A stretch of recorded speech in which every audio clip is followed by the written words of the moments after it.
Are My you? question would be if I was going to look at the difference in pricing between Yep. going after the organic or paying the pay-per-click.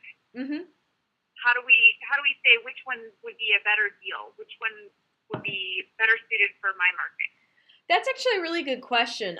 Here's the big thing. I don't actually think that there's necessarily a better approach, although one of the things that cost per click can tell you, well, actually, there's two answers to that question. One of which is the difference. Part of it is the difference between organic and paid, because the biggest thing with paid is it's like a faucet. So once you turn that off, once you stop paying for those ads, you lose that traffic. So it provides a great immediate boost, but the downside is there's no long-term benefit to it. Whereas with organic, it may take a little longer. You may not see that right away because it does take time to build that up. But once you get that really building and rolling, you can cut back or even pause on it for a time, and you're still going to see results from that. So that's the one big difference between the two. And so that's part of looking at, do you need something right away, or are you looking for a more long-term strategy?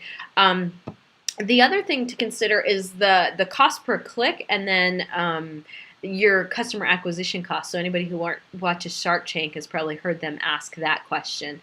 And because that's, let's say, you're looking at here for an optometrist, optometrist near me, you'd pay $325 to get somebody to click over to your website. So that's actually, for an optometrist, probably not a bad amount to pay to acquire a new customer. Now, granted, everybody who clicks isn't necessarily going to become a new customer, so that's where you have to kind of crunch some numbers. And the Google AdWords tool actually will help you calculate a lot of what your expected return is.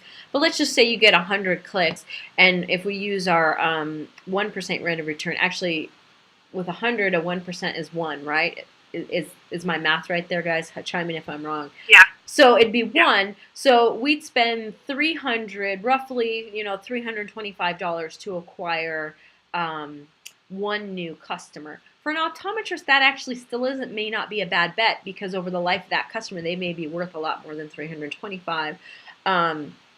However, for somebody who's got a much smaller initial customer base, let's say you're selling kind of a basic widget, sells for $20, you're not going to spend $300 to sell a $20 widget. That's a huge loss. Or if you have a very short customer life cycle, then you're spending a lot of money and not getting that return. So that's really what you look at too, is the cost to acquire the customer, the value of a customer versus how much you're going to have to realistically spend to acquire them, and that can really help figure that out.